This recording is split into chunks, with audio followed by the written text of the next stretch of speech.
খলিলুর রহমান আমরা দেখতে পাই যে খলিলুর রহমান ইন্টারিমে ছিল, এখন হচ্ছে বিএনপির মন্ত্রী। তার মানে খলিলুর রহমান আগেও বিএনপি ছিল, কিন্তু গুপ্ত অবস্থায় ছিল ইন্টারিমের ভিতরে। রিজওয়ানা আরো আগেও বিএনপি ছিল, গুপ্ত অবস্থায় ছিল ইন্টারিমের ভিতরে। রেজওয়ানার মতো ইসলাম বিরোধী শক্তি, খলিদের মতো কূটকৌশলী আমাদেরকে অপদস্থ করতে, আমাদেরকে ক্ষমতা থেকে মেকানিজম করে আমাদেরকে শাসন ক্ষমতায় বসতে দেয়নি। এখানে অত্যন্ত সম্মানের সহিত আছেন, ভিভিআইপি পদমর্যাদা আছেন। এই অবস্থা থেকে অবশ্যই তো এটা প্রমাণিত হয় যে এই উপদেষ্টা পরিষদ বর্তমান সরকারকে ক্ষমতা আনার জন্য বিশেষ একটা মেকানিজম করেছে। তারা কখনো এই রাষ্ট্রীয় ইঞ্জিনিয়ার, রাষ্ট্রীয় যে কর্মচারী, এরা কোনো ভালো কিছু জানে, কারণ এদের চরিত্র হয়েছে দূষিত। এরা কখনো ভালো কিছু ছাবে না। এখনো আরও কয়েকবার এইভাবে ইলেকশন হইলে ঠিক হবে না এদের দিয়া। কারণ যে ইলেকশন নিতে হলে বাইরে থেকে লোক হয় না, ইলেকশন নিতে হবে। বাংলাদেশে কোনো কর্মচারী, কর্মকর্তা বা কোনো ইয়ে দিয়ে আপনি ইঞ্জিনিয়ার করা ঠিক হবে না। কারণ এরা সবসময় অন্যায়ের পক্ষে, অন্যায়ের বিপক্ষে নয়। কারণ সঠিক হিসেবে তাহলে এরা প্রতিবাদ করতো। হচ্ছে ওই যে বলে না, ধর্মের ডোল এমনিতেই বাজে। এমনিতেই রিজওয়ানার মুখ দিয়ে বের হয়ে গিয়েছে যে তারা বিরোধী দলকে ক্ষমতায় আসতে দেয় নাই, এবং বিরোধী দল যারা আছে তাদেরকে ভোট ইঞ্জিনিয়ারিংয়ের মাধ্যমে তাদেরকে প্রাসঙ্গিক করতে দেওয়া হয় নাই।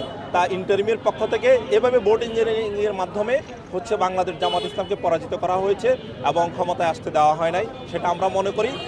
খলিলুর রহমান আমরা দেখতে পাই যে খলিলুর রহমান ইন্টারিমে ছিল, এখন হচ্ছে বিএনপির মন্ত্রী। তার মানে খলিলুর রহমান আগেও বিএনপি ছিল, কিন্তু গুপ্ত অবস্থায় ছিল ইন্টারিমের ভিতরে। রিজওয়ানা আরো আগেও বিএনপি ছিল, গুপ্ত অবস্থায় ছিল ইন্টারিমের ভিতরে। হচ্ছে ওই যে বলে না, ধর্মের ডোল এমনিতেই বাজে।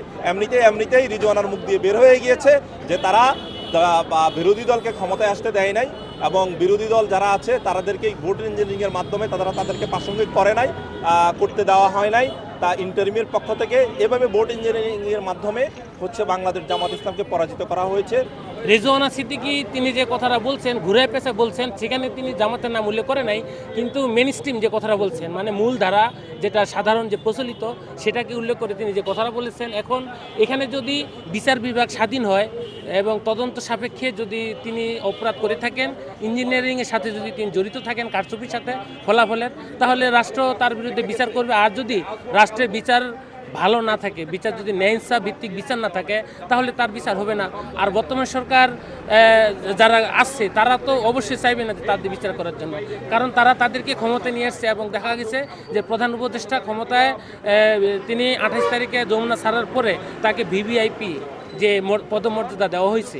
ইতিপূর্বে দেখা গেছে যে যারা কেয়ারটেকার সরকারে ছিল, 8 সালে দেখছি যে আমরা ফখরুদ্দিনের যে প্যানেল ছিল তারা কিন্তু দেশ ছেড়ে চলে গেছে।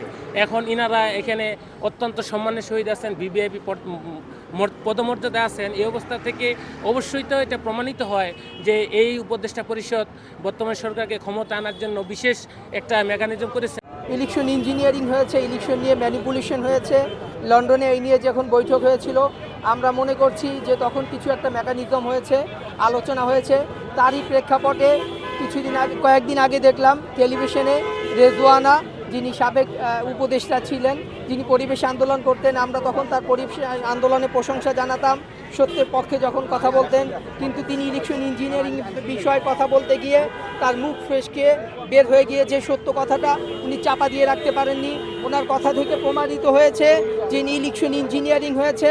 ওনারা এই মেইন স্ট্রিমকে, জামাত ইসলামকে, যারা সত্যের সপক্ষে কথা বলে, যারা নারীদের ক্ষমতা নিয়ে কোরআন হাদিসের সপক্ষে কথা বলে, তাদেরকে রুখে দিতে রেজওয়ানার মতো ইসলাম বিরোধী শক্তি, খলিদের মতো কূটকৌশলী আমাদেরকে অপদস্থ করতে, আমাদেরকে ক্ষমতা থেকে মেকানিজম করে আমাদেরকে শাসন ক্ষমতায় বসতে দেয়নি।